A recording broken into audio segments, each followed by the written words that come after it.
Pengorganisasian ini atau staffing ini mendesain struktur organisasi yang menggambarkan interpelasi antar pekerjaan, antar personel dan faktor-faktor fisik lainnya. Ingat bahwa pengorganisasian itu tidak hanya menyangkut orang itu ditempatkan di mana, di posisi apa, dan apa yang akan dia kerjakan.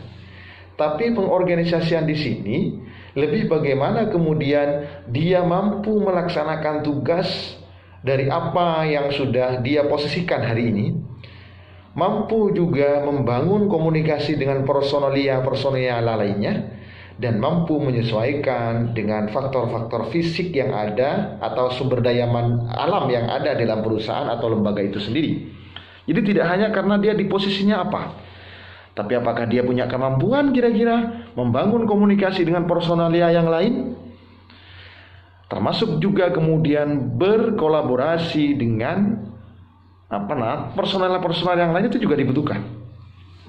Jadi saya ingatkan bahwa pengorganisasian di sini tidak hanya kemudian diatur kamu ditempatkan di sini, tidak hanya sekedar itu, tapi lebih kepada bagaimana kemudian kita mampu menyesuaikan dengan lingkungan pekerjaan kita.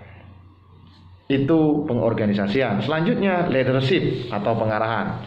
Di sini disebutkan bahwa fungsi pengarahan atau direktif menggerakkan orang-orang untuk bekerja dan berpartisipasi sesuai dengan bidang tugasnya secara efektif dan efisien. Tadi saya sudah menjelaskan bahwa fungsi pengarahan itu mengarahkan. Namanya mengarahkan berarti kan menggerakkan. Kamu tugasnya ini, ayo lakukan itu. Menggerakkan. Jadi menggerakkan orang-orang yang bekerja dan berpartisipasi sesuai dengan bidang tugasnya secara efektif dan efisien. Adanya orang yang memahami tugas dan fungsinya tapi tidak efisien, gitu. Maka fungsi pengarahan ini masuk di situ. Fungsi pengarahan itu masuk di situ, gitu kira-kira. Selanjutnya fungsi MSDM selanjutnya ialah pengendalian atau controlling. Kenapa controlling ada? Ini diarahkan untuk mengukur dan menilai sejauh mana rencana dapat dilaksanakan dan tujuan dapat direalisasikan. Tugas pokok dan fungsi seperti yang saya paparkan tadi, masing-masing karyawan juga punya itu masing-masingnya. Tetapi harus ada yang namanya pengukuran atau mengontrol. Kira-kira tugas-tugas fungsi yang sudah diberikan dan dibebankan oleh perusahaan, dibebankan oleh lembaga, itu apakah sudah sesuai dengan apa yang diinginkan oleh kita sebagai pemilik perusahaan atau lembaga.